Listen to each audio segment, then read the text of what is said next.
Assalamualaikum warahmatullahi taala wabarakatuh. Murid-murid, salam sejahtera. Apa khabar? Selamat malam. So, malam ni cikgu akan menerangkan kepada kamu tajuk geografi tingkatan 3 iaitu kepentingan tumbuh-tumbuhan semula jadi dan hidupan liar. Okey? Dah sedia? Jom. Okey. So, kamu boleh buka buku teks kamu, rujuk pada muka surat 65 ya. So, cikgu akan menerangkan kepada kamu berkenaan dengan tajuk kepentingan tumbuh-tumbuhan semula jadi di Malaysia. Okey. Tumbuh-tumbuhan semula jadi di Malaysia memberi banyak manfaat kepada alam sekitar, manusia dan negara. Kepentingan tumbuh-tumbuhan ini tiada nilainya. So, kita akan lihat apakah di antara kepentingan tumbuh-tumbuhan semula jadi di Malaysia. Okey, antara kepentingannya ialah kawasan tadahan hujan, keseimbangan ekosistem, sumber perubatan, habitat haiwan dan juga sumber bahan mentah. So, cikgu akan terangkan setiap satu ini apakah yang dimaksudkan dengan kawasan tadahan hujan, keseimbangan ekosistem, sumber perubatan, habitat dan sumber bahan mentah. Okey. So, kita lihat di sini.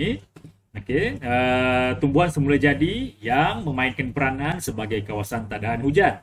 Hutan bertindak sebagai span berongga yang menyerap air serta mengalirkan air ke sungai, empangan, kolam dan tasik.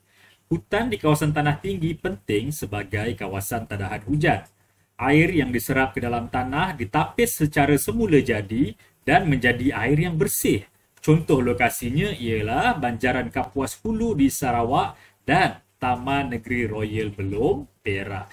Jadi murid-murid, hutan ini dia mempunyai pokok-pokok tumbuh-tumbuhan yang mempunyai akar yang akan menjalar mencengkam dalam tanah dan ini dapat membantu tanah untuk menyerap air, menyerap dan menyimpan air dan air inilah akan mengalir masuk ke dalam sungai ataupun saliran perairan kita dan ini menjadikan kawasan itu kawasan tadahan hujan. Kita bayangkan sekiranya satu kawasan itu tak ada pokok, tak ada tumbuh-tumbuhan, maka air hujan yang jatuh akan terus jatuh ke atas tanah dan tidak dapat diserap oleh tanah kerana air ini akan mengalir dengan deras akibat tak ada tumbuh-tumbuhan yang membantu untuk tanah menyerap air. Okay, jadi kita kena ingat tumbuh-tumbuhan ini memainkan peranan untuk mewujudkan kawasan tadahan hujan. Okey, so kita pergi kepada kepentingan yang kedua iaitu keseimbangan ekosistem. Konsep ekosistem adalah saling bergantung antara komponen biotik dengan komponen abiotik. Okey, komponen biotik ialah komponen benda hidup seperti tumbuh-tumbuhan, haiwan, manusia dan organisma-organisma kecil, bakteria, kuman dan sebagainya. Kita namakan apa-apa sahaja komponen hidup, kita namakan dia sebagai biotik. Manakala abiotik mengandungi persekitaran fizikal seperti bentuk muka bumi, tanah, air, udara, mineral dan sumber tenaga suria. Abiotik ialah sebarang benda bukan hidup yang terdapat di persekitaran kita yang kita perlukan untuk terus hidup, untuk terus berfungsi sebagai benda hidup. Contoh seperti air, tanah, udara, ni semua ialah komponen abiotik. Dia bukan benda hidup tapi kita sebagai benda hidup, komponen biotik memerlukan komponen abiotik untuk terus mengekalkan hidupnya. Okey, kawasan hutan merupakan satu ekosistem dengan tumbuh-tumbuhan semula jadi sebagai salah satu komponen biotik utama. Jadi di hutan, pokok-pokok ialah komponen biotik utama yang paling banyak dalam kawasan tersebut. So, tumbuh-tumbuhan ini saling berinteraksi dengan unsur lain dalam ekosistem, dalam komponen biotik dan abiotik bagi mewujudkan satu persekitaran yang seimbang. Okey, sebagaimana tumbuhan ialah komponen biotik dan tumbuhan ini memerlukan komponen abiotik seperti cahaya matahari, udara, air untuk menjalankan proses fotosintesis. Dalam masa yang sama, komponen biotik lain seperti haiwan dan sebagainya memerlukan tumbuh-tumbuhan untuk makan buah, makan daun, memerlukan oksigen daripada tumbuh-tumbuhan dan saling kebergantungan ini maka wujudlah sesuatu yang kita namakan sebagai ekosistem. Sekiranya tumbuh-tumbuhan ini kita cantas, kita tak jaga, kita buang, kita buat penyahutanan, maka akan berlakulah ketidakseimbangan ekosistem. Okey.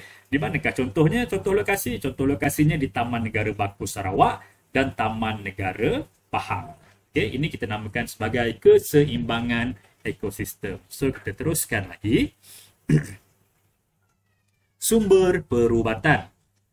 Tumbuh-tumbuhan yang terdapat di hutan kebanyakannya boleh digunakan dalam bidang perubatan. Akar, kulit, daun, ranting dan buah daripada pelbagai jenis tumbuh-tumbuhan dijadikan sebagai ubat.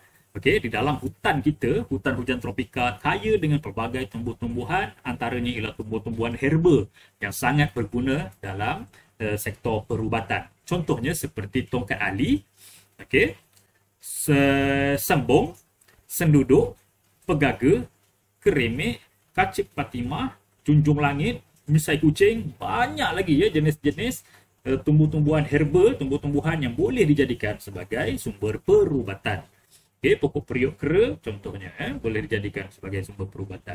Okey, daun pegaga yang dikatakan banyak khasiat, so tumbuh-tumbuhan ini penting sebagai sumber perubatan manusia. Okey, seterusnya habitat. Kepentingan hutan sebagai habitat bagi kehidupan flora dan fauna. Hutan bertindak sebagai habitat kepada pelbagai spesies flora dan fauna. Hutan di Malaysia menjadi tempat perlindungan dan sumber makanan bagi hidupan liar. Haiwan juga memilih tempat tinggal berlainan untuk keselamatan, keperluan sumber makanan dan kesesuaian diri. Sekiranya tumbuh-tumbuhan musnah, pelbagai spesies flora dan fauna akan kehilangan habitat dan sumber makanan.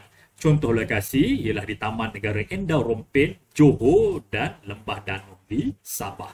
Okay, jadi hutan kita menjadi habitat kehidupan flora dan fauna. Jadi mereka ini memerlukan hutan ataupun tumbuh-tumbuhan ini untuk dijadikan tempat tinggal bagi mereka.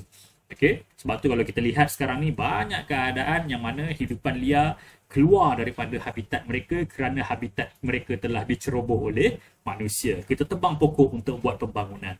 Kita tebang pokok untuk buat perumahan. Dan apa yang akan berlaku? Haiwan-haiwan yang liar yang asalnya tinggal di kawasan tersebut masuk ke kawasan taman. Monyet keluar pergi curi baju penduduk. Curi makanan penduduk. Sebab apa? Sebab itu asalnya ialah habitat mereka dan dimusnahkan oleh manusia untuk membina pertempatan dan akhirnya haiwan-haiwan ini akan kehilangan habitat. Jadi kita kena ingat, hutan ataupun tumbuh-tumbuhan semula jadi ini amat penting sebagai habitat kehidupan. Okey. Seterusnya, sumber bahan mentah.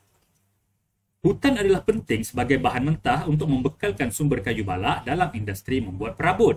Buluh dan rotan digunakan dalam industri pembuatan kraftangan dan perabot. Kayu bakau pula dijadikan sebagai bahan api dan bahan binaan, iaitu cerucuk, tapak pembinaan kerana sifatnya yang tahan air. Hutan di Malaysia mempunyai pelbagai pokok yang sesuai untuk pembalakan seperti cengal, balau dan keruing. Hasil ekspor kayu balak telah memberikan sumber pendapatan negara. Kayu balak Malaysia diekspor ke India, Indonesia, Vietnam, Jepun, China dan lain-lain. Jadi kepelbagaian tumbuh-tumbuhan yang terdapat di Malaysia dapat membekalkan banyak sumber bahan mentah kepada negara kita yang digunakan dalam pelbagai industri, antaranya industri penghasilan kayu kayan, penghasilan perabot, kraftangan dan sebagainya. Dan hasil hutan ini juga turut diekspor ke negara luar. Okey. Seterusnya, kesan kegiatan manusia terhadap tumbuhan semula jadi di Malaysia. Jadi di sini kita akan lihat, walaupun tumbuh-tumbuhan ini mempunyai kepentingannya kepada manusia, tapi manusia telah melakukan sesuatu sehingga mendatangkan kesan buruk terhadap tumbuh-tumbuhan dan ada juga kesan positif yang diambil. Manusia menggunakan tumbuh-tumbuhan untuk kepentingan sendiri tanpa memikirkan masa depan generasi akan datang. Kegiatan manusia yang berleluasa secara tidak langsung akan memberikan kesan positif dan negatif terhadap tumbuh-tumbuhan semula jadi di Malaysia. So, kita akan lihat apakah kesan positif. Okey, pembangunan hutan. Pada tahun 2006, program penumbuhan ladang hutan ataupun singkatannya ialah PPLH, Program Pembangunan Ladang Hutan, telah dilaksanakan bertujuan untuk mengurangkan tekanan ke atas hutan asli sebagai sumber bahan mentah untuk memastikan ketersediaan berterusan bagi industri kayu tempatan. Bagi meningkatkan kadar penanaman semula hutan, semua pihak diarahkan mengkaji spesies pokok yang hendak ditanam serta penjagaan pokok yang telah ditanam. Dalam program berkenaan, spesies yang disenaraikan ialah jati, sentang, getah, kaya, akasia, batai, kelempayan dan binuang. Namun, tumpuan diberikan kepada pokok getah dan pokok akasia. Okey murid-murid, tahu tak apa dia kesan positif yang berlaku di sini ialah apabila kita banyak meneroka hutan, maka kerajaan telah melakukan satu inisiatif iaitu melaksanakan program pembangunan hutan. Ya, yang mana program ini ialah penubuhan ladang hutan. Jadi, kita ambil konteks ladang. Kenapa dinamakan ladang hutan? Dia ibaratnya seperti ladang kelapa sawit, ladang getah. Okey, sesuatu yang kita tanam secara komersial dengan tujuan untuk mendapatkan hasil. Ya, kita tanam sawit, kita akan pilih sawit yang mempunyai baka yang terbaik, cepat masak, buahnya besar, buahnya banyak.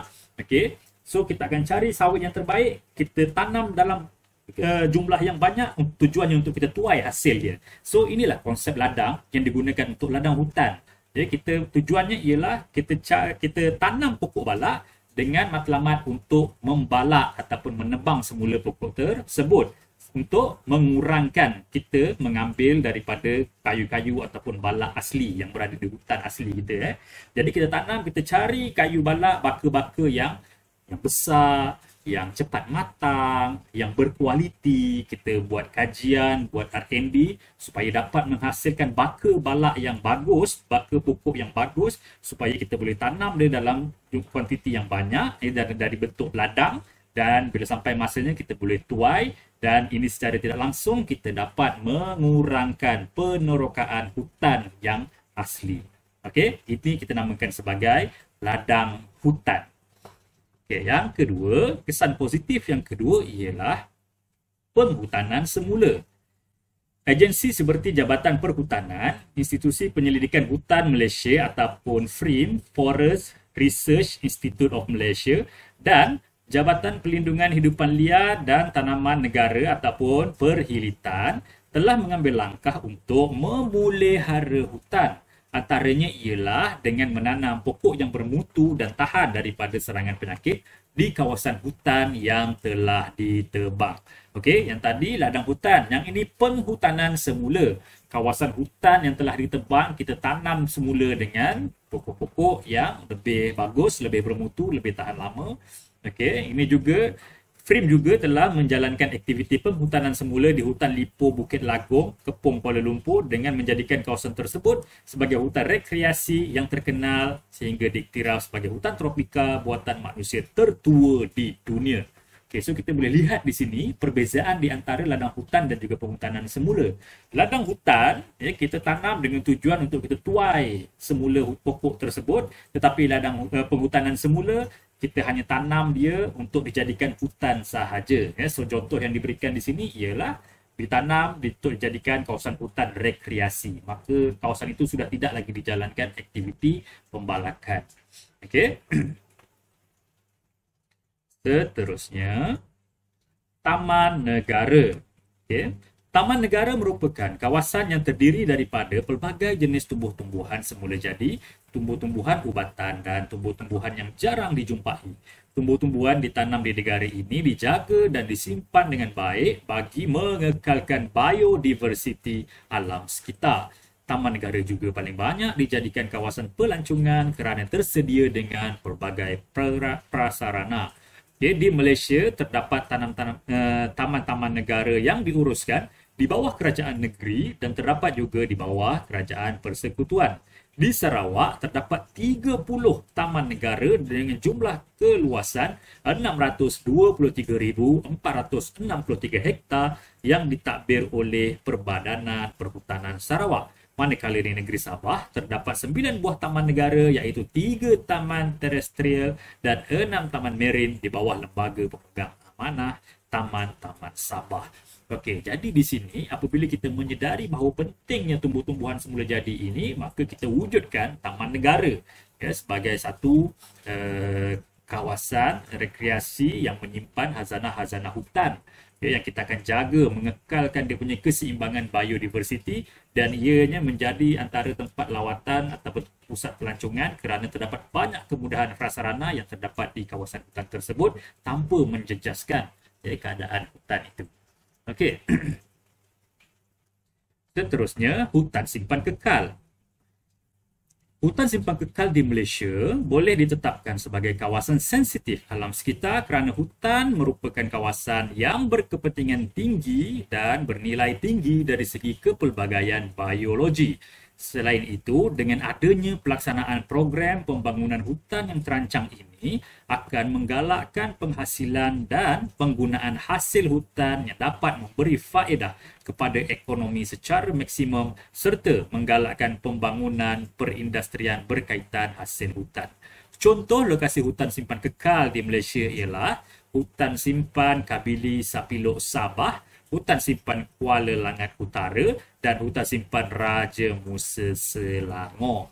Okey, jadi untuk menjaga hutan kita, salah satu langkah yang telah diambil ialah kita mewujudkan hutan simpan kekal untuk mengekalkan kepelbagaian biologi yang terdapat di kawasan tersebut. Okey. Seterusnya, kita lihat pula kesan negatif. Okey, apa pula kesan negatif yang akan berlaku? Pertama ialah ketidakseimbangan ekosistem. Okey, kepentingan hutan, antara kepentingannya ialah, tadi kita lihat kepentingannya ialah untuk mendapatkan bahan mentah, bukan? So, apabila kita menjalankan aktiviti mendapatkan bahan mentah daripada hutan, maka kita akan menjalankan aktiviti penyahutanan. Dan kita akan tebang untuk dapatkan hasil hutan. Jadi ini yang akan mendatangkan kesan negatif. Antara kesan negatifnya ialah ketidakseimbangan ekosistem, iaitu kestabilan ekosistem hutan terganggu akibat berlakunya penyahutanan ataupun kita panggil sebagai deforestation, bahasa Inggerisnya. Kawasan hutan yang padat dengan tumbuh-tumbuhan semula jadi dimusnahkan untuk tujuan pembinaan dan pembukaan kawasan ladang, pembinaan infrastruktur dan pembalakan. Penyahutanan menyebabkan ekosistem hutan terganggu dan berlaku ketidakseimbangan dalam siratan makanan, berlaku bencana alam seperti banjir lumpur dan tanah runtuh serta menyebabkan kawasan tadahan hujan terganggu. Jadi kita boleh lihat di sini, sekiranya aktiviti pembalakan ataupun penyahutanan ini tidak dijalankan dengan terancang, berlaku secara berleluasa, maka ia akan mendatangkan banyak kesan buruk kepada manusia dan juga alam sekitar. Seperti haiwan-haiwan akan kehilangan habitat, akan mudah berlaku banjir, berlakunya tanah runtuh, berlaku peningkatan suhu akibat ketiadaan hutan-hutan kita ini. Yang kedua, kesan negatif yang boleh berlaku ialah hakisan tanah. Pembalakan mendedahkan permukaan bumi kepada hakisan air hujan. Daun pokok berfungsi mengurangkan had laju air yang jatuh ke bumi. Kekurangan proses infiltrasi dalam kurungan, kemusnahan akar pokok yang berfungsi menyerap air larian permukaan ke dalam tanah, menyebabkan air hujan jatuh dengan laju ke permukaan bumi dan meningkatkan kadar hakisan tanah. Tanah yang terhakis akan diangkut oleh aliran air hujan dan menyebabkan sungai menjadi cetek. Sungai yang cetek ini akan menyebabkan banjir berlaku dan mengakibatkan kerosakan harta benda. Inilah yang berlaku apabila kita menjalankan aktiviti penyahutanan. Apabila kita tebang pokok, hujan, iaitu hujan yang menjadi ejen hakisan ini akan jatuh dengan deras ke atas tanah. Pokok berfungsi sebagai pelindung bagi tanah. Bila ada pokok, air hujan akan jatuh atas daun pokok dan dia akan mengalir ikut batang pokok perlahan-lahan pergi kepada tanah. Kita namakan sebagai proses infiltrasi. Apabila pokok ini tak ada, air ini akan jatuh dengan deras, jatuh atas tanah dan dia akan mengalir dengan cepat terus masuk ke dalam kawasan sungai. Jatuhan air yang laju ke atas tanah ini menyebabkan tanah ini akan terhakis, berlaku proses hakisan. Dan tanah ini akan dibawa masuk ke dalam sungai. Sungai menjadi cetek akibat penuh dengan tanah dan akhirnya boleh menyebabkan berlakunya banjir. Dan kita lihat yang seterusnya. Apakah lagi kesan negatif? Kawasan tadahan hujan terganggu. Hutan merupakan kawasan semula jadi yang luas untuk menadah air hujan. Namun, penerokaan hutan yang tidak terancang oleh manusia menyebabkan kawasan tandahan hujan akan terganggu.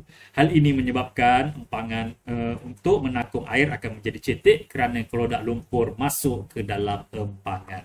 Ya, sebab itu kita perlukan tumbuh-tumbuhan ini ya, yang dapat menjadi ejen membantu tanah untuk menyerap air.